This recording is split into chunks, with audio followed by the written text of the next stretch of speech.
जून 3 तारिख सारा विश्व में पालित होइछि साइकेल दिवस। एही परिप्रेक्षी में फकीरमोहन विश्वविद्यालय पक्षरु अनुष्ठित होइछि विशाल साइकेल शोभायात्रा। कुलपति, कुल सचिव, शिक्षक, शिक्षयित्री, कर्मचारी एवं छात्र छात्री साइकेल शोभायात्रा रे भाग नैथिले। शोभायात्रा रेमुणा गोलै स्थित विश्वविद्यालय पुराना कैंपस रु बाहरी 10 किलोमीटर दूर नुआपाड़ी स्थित नुआ कैंपस पर्यंत जाइथिला।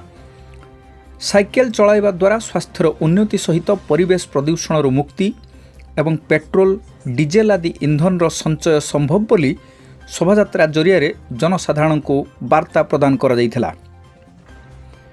कुलपति प्रोफेसर संतोष कुमार त्रिपाठी, कुल सचिव कुमिना दास, स्नातकोत्तर परिषदर अध्यक्ष प्रोफेसर सूर्येन्दु कुमार दे एही शोभायात्रार नेतृत्व नैथिले। डॉक्टर भास्कर बेहेरा, डॉक्टर संतोष अग्रवाला, डॉक्टर अशांत रंजन राउतराय, डॉक्टर पवित्र मोहन प्रधान, उपेन्द्र प्रसाद जेना प्रमुख शोभायात्रा अंशग्रहण करथिले। साइकेल शोभायात्रा को क्रीड़ा अधिकारी संग्राम केशरी बिशोई एवं असीम अमिताभ प्रधान परिचालना करथिले। एही अवसर में कुलपति प्रोफेसर त्रिपाठी समस्त को साइकेल चलाइबा को उत्साहित करथिले।